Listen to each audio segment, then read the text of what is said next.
dari Prodi S1 Kebidanan semester 2 Universitas Nahdlatul Ulama Surabaya. Kali ini saya akan membahas materi tentang biomekanika mata kuliah fisika kesehatan yang diampu oleh dosen Ibu Irma Kurni Astuti STMP dan dosen penanggung jawabnya Ibu Lailatul Husnu Rizki SSD MPH. Saya akan membahas pembahasan yang pertama, yaitu pengertian biomekanika atau biomekanika kerja. Biomekanika merupakan suatu bidang kajian ilmu dalam ergonomi yang berhubungan dengan mekanisme pergerakan tubuh dalam melakukan suatu pekerjaan atau aktivitas. Frankel dan Nordin mendefinisikan biomekanika sebagai berikut. Biomekanika menggunakan konsep fisika dan teknik untuk menjelaskan gerakan pada bermacam-macam bagian tubuh manusia dan gaya yang bekerja pada bagian tubuh pada aktivitas sehari-hari. Kavin membuat istilah biomekanika kerja yang didefinisikan sebagai berikut, yaitu biomekanika kerja adalah studi mengenai interaksi pekerja dengan peralatan, mesin, dan material, sehingga pekerja dapat meningkatkan performasinya dan di sisi lain dapat meminimalkan resiko cedera kerja atau muskuloskeletal. Biomekanika menggunakan konsep fisika dan teknik untuk menjelaskan gerakan pada bermacam-macam bagian tubuh manusia dan gaya yang bekerja pada bagian tubuh pada aktivitas sehari-hari. Hal ini mengandung pengertian bahwa biomekanika menyangkut masalah dalam hal tubuh, keilmuan fisika, dan perilaku manusia. Biomekanika kerja mengkaji perilaku tubuh manusia dan aspek-aspek mekanika gerakan anggota-anggota tubuhnya.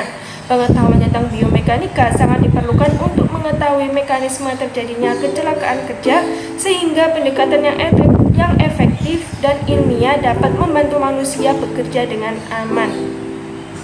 Kemudian jenis-jenis biomekanika. Biomekanika diklasifikasikan menjadi dua jenis, yaitu satu, general biomekanik. General biomekanik adalah biomekanika yang membahas hukum dan konsep dasar yang mempengaruhi tubuh organik manusia, baik dalam posisi diam maupun bergerak. Dalam general biomekanik sendiri meliputi dua bagian, yaitu yang pertama, satu, biostatik. Biostatik adalah bagian yang hanya menganalisa tubuh pada posisi diam atau bergerak pada garis lurus dengan kecepatan seragam atau uniform. Yang kedua, biodinamik. Biodinamik adalah bagian yang berkaitan dengan gambaran gerakan-gerakan tubuh tanpa mempertimbangkan gaya yang terjadi atau kinematik dan gerakan yang disebabkan gaya yang bekerja dalam tubuh atau kinetik. Kedua, yaitu occupational biomekanik. Ini berkaitan dengan interaksi fisik antara pekerja dengan mesin, material, dan peralatan, di mana memiliki tujuan dalam meminimalisir keluhan atau kelelahan pada sistem kerangka otot untuk meningkatkan produktivitas kerja. Biomekanik ini kolaborasi bagian-bagian tubuh untuk menghasilkan gerak seperti tulang, jaringan penghubung atau konektif tisu, dan otot yang dapat dijelaskan sebagai berikut, yaitu satu, tulang sebagai alat untuk meredam dan mendistribusikan gaya atau tegangan saat melakukan aktivitas kerja. Tulang yang besar dan panjang berfungsi sebagai pembaling terhadap beban. Tulang juga terkait dengan otot dan jaringan penghubung atau konektif tisu ini, yaitu ligamen, kartilage, dan tendon. Dalam aplikasinya di biomekanik berhubungan dengan kerangka manusia. Yang ketiga, konektif tisu atau jaringan penghubung meliputi tiga bagian, yaitu satu, kartilage. Kartilagenus adalah sambungan yang berfungsi dalam pergerakan yang relatif kecil. Contohnya sambungan tulang iga atau ribs dan pangkal tulang iga atau sternum. Kartilage sendiri memiliki bagian khusus antara vertebrata atau ruas-ruas tulang belakang, yaitu dikenal sebagai intervertebratal disc yang terdiri dari pembungkus dan dikelilingi oleh inti atau pupil core. Vertebrata juga terdapat pada ligamen dan otot. Gerakan yang relatif kecil pada setiap ruas mengakibatkan adanya fleksibilitas tubuh untuk membungkuk, menengadah, dan memutar. Sedangkan disc berfungsi sebagai peredam getaran pada saat tubuh bergerak, baik pada saat translasi dan rotasi. Kemudian yang kedua, ligamen. Ligamen berfungsi sebagai penghubung antara tulang dan stabilitas sambungan atau joint stability, atau untuk membentuk bagian sambungan dan menempel pada tulang. Ligamen tersusun atas serabut yang letaknya tidak paralel. Oleh karenanya, tendon dan ligamen bersifat inelastik dan berfungsi pula untuk menahan deformasi. Adanya tegangan pada konstan akan dapat menerpanjangkan ligamen dan menjadikannya kurang efektif dalam menstabilkan sambungan atau joints. Adapun contoh sambungan ligamen diantaranya seperti gerakan mengangkat tangan, sambungan siku, dan sambungan bahu, pergerakan rotasi seluruh tangan pada sumbunya, dan gerakan lengan tangan pada sambungan pergelangan tangan. Tendon juga memiliki fungsi sebagai penghubung antara tulang dan otot yang terdiri dari sekelompok serabut kolageno yang letaknya paralel dengan panjang tendon. Tendon bergerak dalam sekelompok jaringan serabut dalam suatu area di mana adanya gaya gesekan harus diminimalkan. Kemudian selanjutnya adalah penerapan biomekanik. Aktivitas yang dilakukan manusia tetap membutuhkan usaha fisik dan penanganan manual terhadap material dan peralatan. Sehubungan dengan ini, kegiatan manual material handling atau MMH tetap diperlukan untuk kondisi-kondisi kerja. Adapun dampak negatif MMH adalah kesehatan dan keselamatan kerja. Kamin 3, 25% kecelakaan kerja terjadi akibat salah urat pada punggung. Di negara industri diperkirakan 70% sampai 80% penduduk mengalami berbagai macam penyakit sakit punggung atau back pain. Berdasarkan data perkiraan terakhir, sekitar 10% sampai 15% populasi mengalami sakit punggung bagian bawah atau low back pain. Suatu lembaga yang menangani permasalahan kesehatan dan keselamatan kerja di Amerika, yaitu NIOSH atau National Institute for Occupational Safety and Health, melakukan analisis terhadap faktor-faktor yang berpengaruh terhadap biomekanik, yaitu 1. Berat dari benda yang dipindahkan. Hal ini ditentukan oleh pembebanan langsung. Yang kedua, posisi pembebanan dengan mengacu pada tubuh. Hal ini dipengaruhi oleh 1. Jarak horizontal beban yang dipindahkan dari lantai. 2. Jarak vertikal beban yang dipindahkan dari lantai. 3. Sudut pemindahan beban dari posisi sagittal atau posisi pengangkatan tepat di depan tubuh. Dan yang terakhir, jarak perpindahan vertikal dari titik asal beban tujuan. Kemudian, frekuensi pemindahan hal ini dicatat sebagai rata-rata pemindahan atau menit untuk pemindahan yang berfrekuensi tinggi. Frekuensi terpisah layak diberikan untuk setiap pemindahan yang berbeda. Periode durasi total waktu untuk yang diberlakukan dalam pemindahan pada suatu pencatatan dapat ditentukan sebagai kurang dari 1-2 jam atau 2-8 jam. Berdasarkan penelitian terakhir yang dicantumkan dalam revisi NIOSH, Guidelines dikemukakan 2 buah faktor pengalih yang mempengaruhi berat badan yang boleh diangkat adalah 1.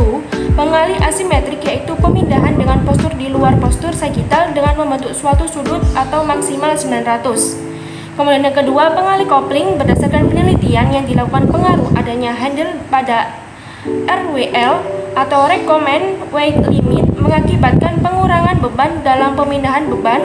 Dapat segera dipahami bahwa tingkat kecelakaan muskuloskeletal atau jumlah kecelakaan per jam orang pada pekerjaan meningkat secara signifikan bila benda yang dipindahkan semakin berat, kemudian benda yang dipindahkan jaraknya semakin jauh dari tubuh, kemudian benda dipindahkan semakin jauh dari ketinggian optimal pengangkatan beban secara sagittal.